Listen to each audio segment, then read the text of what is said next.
Over the course of your career, has your husband ever made a stock purchase or sale based on information he's received from you? What are you saying? Over the course of your career, has your husband ever made a stock purchase or sale based on information he received from you? No, absolutely not. Okay. What's up, YouTuberverse? It's your boy RB back again for another one. Apparently, the movie The Blindside was a complete lie. And I don't just mean Hollywood embellished a few details. I mean the story that it was based upon was a complete lie. Don't you dare lie to me. Y'all, this one's crazy. Nuance Machine, episode 53. Let's kick it.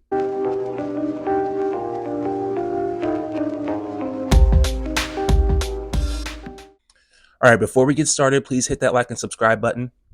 Also, please check out my shop, breezysprints.com, where you can find all original designs printed on high-quality tees, tank tops, sweatshirts, and hoodies. All designs are done by yours truly. And without further ado, let's get into it.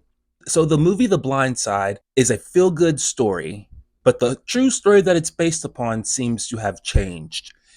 Look, if you haven't seen the movie shows a teenage Michael Oher, who they depict as mentally slow and have never played football before, being taken in by Sean and Leanne Touhy after Leanne Touhy sees Oher walking in the cold rain in Memphis, Tennessee with no jacket. Oher's father isn't around and his mother has a substance abuse problem. He has no reliable parents, no stable environment to thrive in, and the Touhy see his potential as a football player. So they get him a tutor, help him get his grades up so that he can be eligible to play football. Once he gets his grades high enough, he's put on the football team and he has no idea what he's doing out there. Like, he's completely clueless. He's scared to hit people until Leanne Touhy walks into the middle of practice to explain to Michael that his job is to protect the quarterback. Come here, son. You're gonna hold him inside here between the tits. You got it? Will you look at me, son? If you grab him outside here like this or that horse collar thing you just did, you're gonna get flagged and I'm gonna be pissed. You hear me? All right, let's go. Baby, wash my stuff, all right? We're in the middle of practice, Leanne. You can thank me later.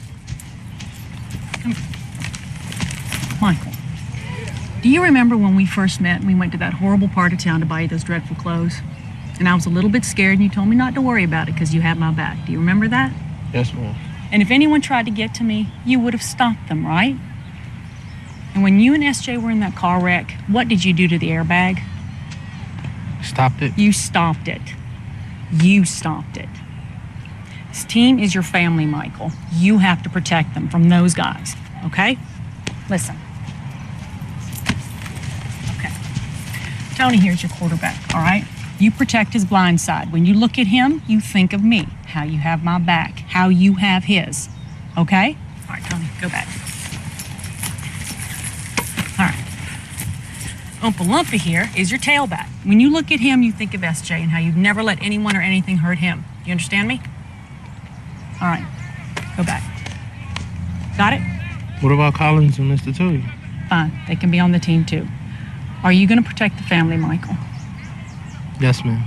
Good boy. After that, everything clicks. He gets really, really good at football. The Touhys legally adopt Michael, and he eventually earns a scholarship to play football at Ole Miss, the Touhys' alma mater. This movie literally came out right before the NFL draft that Michael Oher was drafted in. He got drafted by the Baltimore Ravens in the first round. He had a solid career, played 8 seasons, and happily ever after and whatnot, right? Wrong.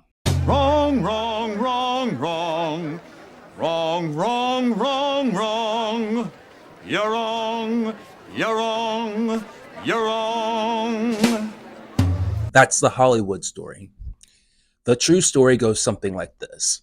First off, the part about his dad not being around and his mom having a substance abuse issues is true. So he didn't have a stable home life to rely on.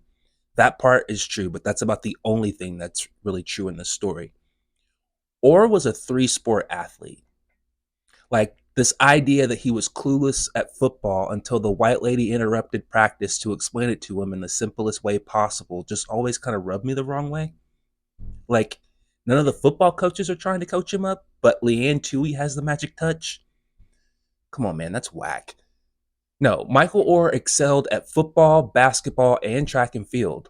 But because of him bouncing from school to school to school, he was often overlooked by college scouts.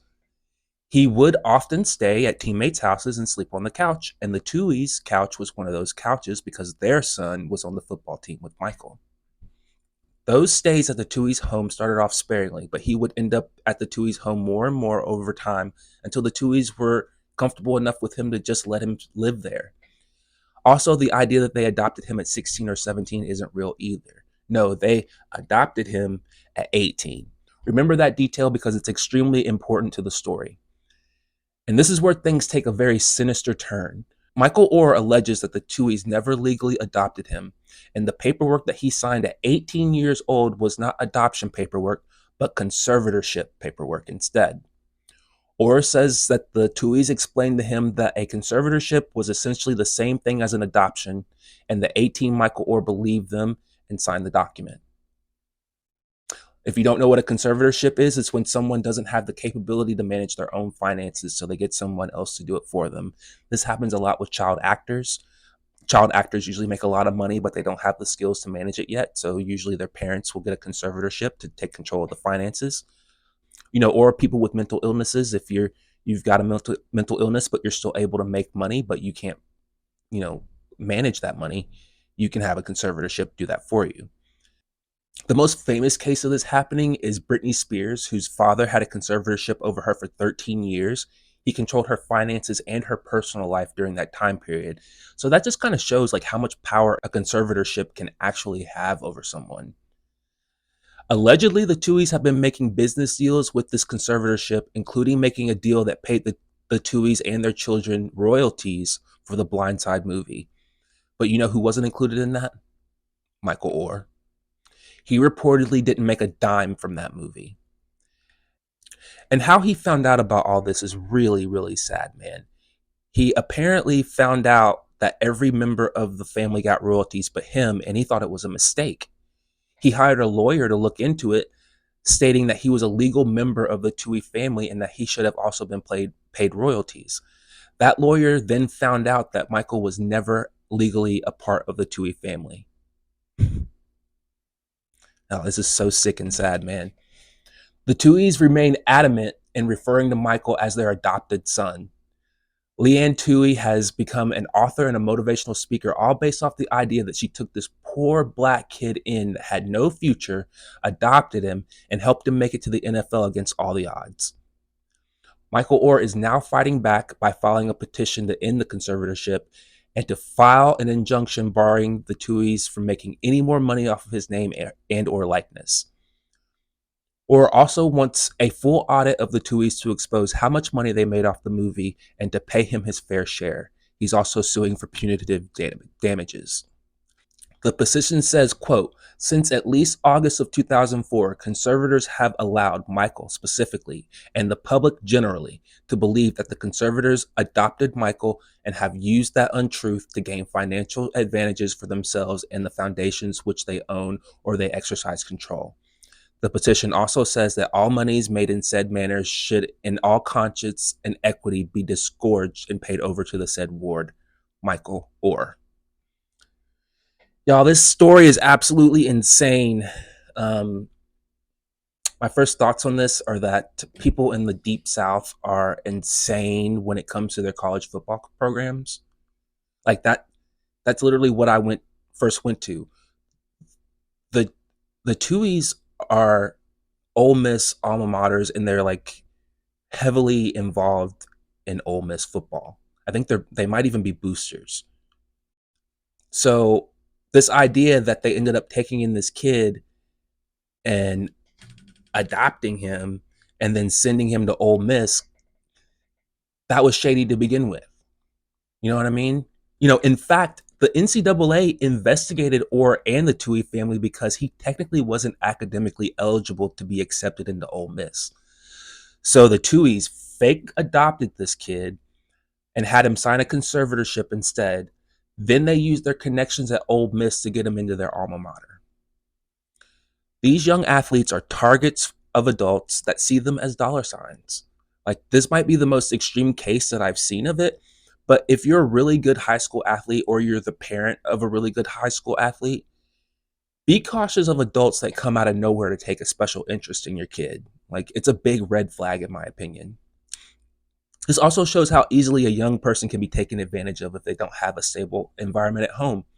If you can't keep a stable home environment for your children, just know that it will have a profound effect on their ability to look to you for guidance. They will find it elsewhere. Most of the time, we worry about our young black kids getting guidance from the streets, but this time, Oher got it from the Touhys. And look, I hate to bring race into this, but this is the Nuance Machine. I'm not afraid to talk about the tough topics. As a black man, I can tell you that many black folks hated the white savior complex this movie had. Like, everyone should just applaud this white family that took in this big, scary black man and even trusted him enough to have him stay in the same home with their teenage daughter. And that was a point that was actually emphasized in the movie. That's awesome for you, but what about Collins? What about Collins? Aren't you worried? I mean, even just a little. He's a boy, a large black boy, sleeping under the same roof. Shame on you. And that whole interaction is built to make the audience think like, oh, the Touhys took a huge risk by taking in Oher, and they are such martyrs. They gave him a stable environment, and that propelled him to the NFL. And the Touhys did it all out of the goodness of their heart. According to Oher, the truth is they made sure they could profit off of this good deed they did. They did it in a shady and sinister way. These people should be arrested for fraud, but unfortunately, it looks like they technically didn't break any laws. Michael Oher has expressed how he's extremely embarrassed about this whole situation, but look, you have no reason to be embarrassed, brother.